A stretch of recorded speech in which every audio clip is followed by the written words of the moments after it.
যদি কোনোদিন তোমার ভালোবাসার মানুষ তোমাকে বলে, তুমি আমাকে পাওয়ার যোগ্য নও, তুমি আরও ভালো কিছু পাওয়ার যোগ্য, তাহলে বুঝে নাও, সরে আসার সময় হয়ে গেছে, কারণ সে তোমার মূল্য বোঝে, কিন্তু তোমার জন্য নিজেকে বদলানোর চেষ্টা করছে না।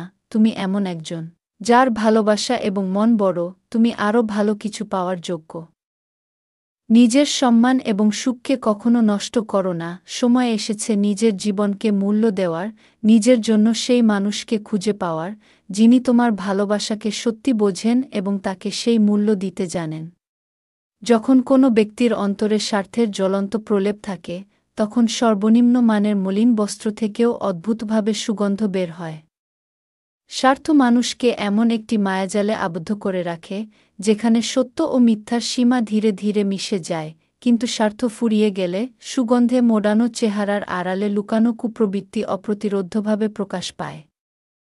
যে মিষ্টি কথা বলত, যে হাসি ছড়াত, যে ভদ্র আচরণ দেখাত, সবকিছুই তখন ভেঙে পড়ে এবং প্রকৃত রূপ সামনে আসে।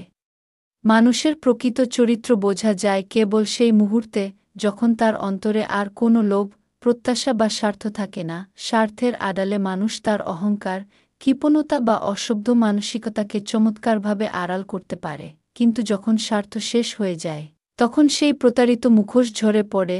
তখনই প্রকৃত চেহারা, হোক তা সৎ, হোক স্বার্থপর, হোক দুষ্ট, সবকিছুই অকপটে প্রকাশ পায়। এই মুহূর্তে বোঝা যায়, মানুষের আসল রূপ কখনো ছদ্মবেশে ঢাকা যায় না, তা চিরকাল স্বার্থের নীলাভ ছায়ার আড়ালে লুকিয়ে থাকে।